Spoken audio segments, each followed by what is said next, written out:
Tip 1. Make sure you're getting a lot of sun exposure and you're moving through the day. Why is this important? Well, vitamin D is something that our bodies can make when we are exposed to the sun. Typically, most people have a chronic deficiency of vitamin D.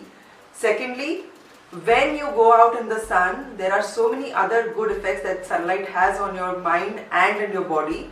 Typically, we see a lot of people with something called as seasonal affective disorder, where there's a higher incidence of depression and mood swings because of winter and because of the long nights. So what we've seen works really well is if you go out in the sun first thing in the morning, expose yourself to the sun, get your daily dose of vitamin D, and it'll just get your mood kick-started for the entire day. Tip number 2, move a lot, because what happens in winters is generally because we're feeling cold and we're snuggling in so much into our blankets in the morning, we don't really end up moving as much as we need to.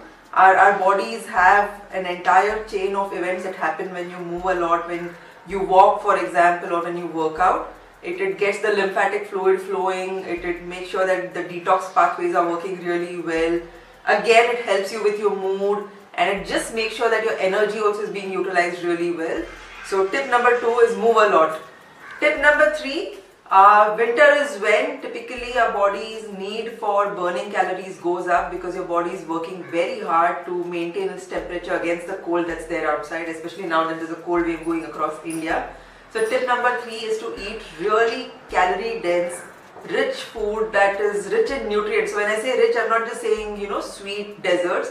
I'm talking of food that is a good source of all the nutrients your body needs and has a good amount of fat coming in. So ghee and animal protein, eggs, these are really great foods to include in your winter diets, because they give you so many nutrients along with calories and along with good fat that your body will utilize for making energy.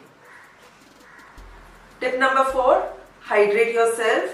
When I say hydrate, I'm asking you to take in a lot of fluid and a lot of liquids into your body, because what happens in winter is the air outside is really dry.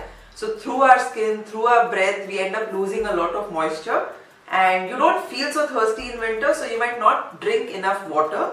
So what my recommendation would be is you bring in a lot of fluids into your body.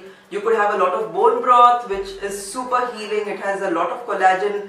It's so good for your skin and your hair as well. Bone broth, herbal teas, just some warm water through the day would really go well in helping you get through this winter without too many health issues. And the last and the 5th tip is make sure you get enough sleep. Winters are typically seasons where the days are short and the nights are really long, and it would be good if we went with nature's flow. Instead of waking up at unearthly hours, you actually got enough sleep, so you sleep early and you wake up maybe a little later than you normally do, but get enough sleep, because winters is when bears go into hibernation. It would be good for humans also to kind of get good quality sleep and just assimilate resources in sleep. So make sure your sleep quality is really good, and that should get you sailing through winter.